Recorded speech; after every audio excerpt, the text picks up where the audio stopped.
This is our playlist of Nutrus anatomy flashcards. We will discuss the top 10, top 11 flashcards, and today we discuss the cervical vertebrae, its atlas and axis segment. So let's start. Cervical vertebrae, atlas C1 and axis is C2 cervical vertebrae. First we discuss the labels. The label 1 you can see, this is the anterior tubercle. This is the present on the anterior side, so it's called anterior tubercle. The second label you can see is the transverse process.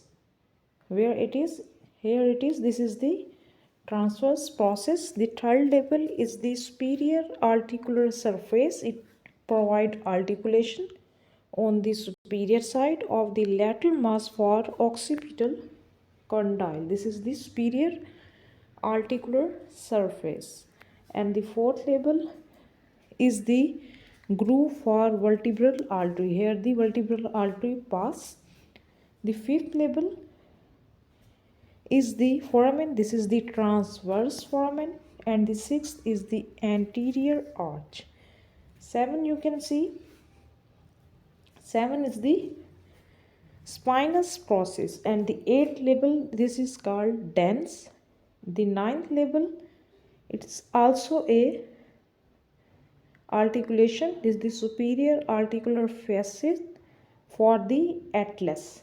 Okay, here this is the axis C2 and this is the atlas, and its 9th label. Here attach the superior articular facet for atlas, and the 10th you can see, this is the pedicle. All the labels are very important. First you can remember, atlas is the C1 cervical vertebrae and axis is the C2.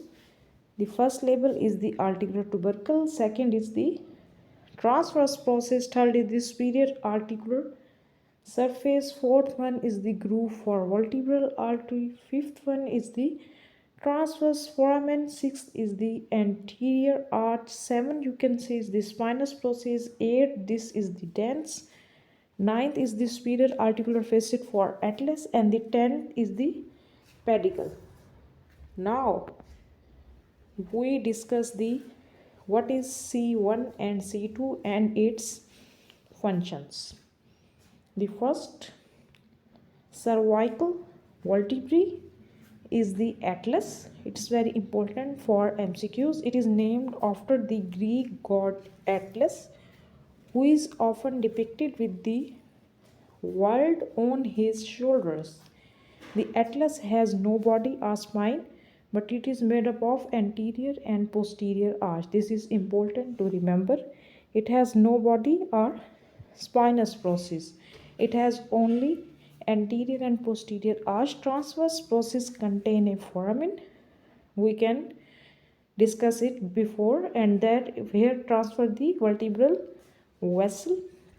Here is the discussion about the C1, that is the atlas, and the C2 axis. It is most characteristic feature is the dens. Here it is the dens odontoid process. The dens articulate with the anterior arch of the atlas, providing a pivot about which the atlas and head can rotate. Here the important thing is there is a side to side action of the head and the nodding movement, that is the indicating no.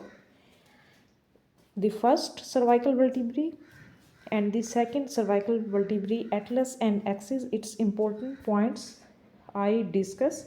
And next is the clinical. A blow to the top of the head may fracture the atlas. Atlas can fracture if there any injury to the top of the head, usually across the anterior and posterior arch. Such a fracture is called Jefferson fracture.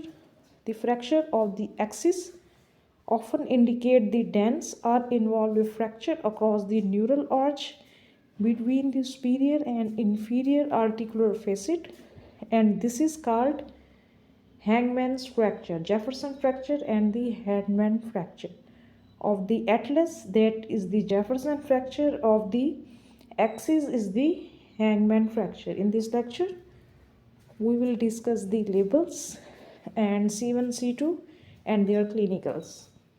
Thank you.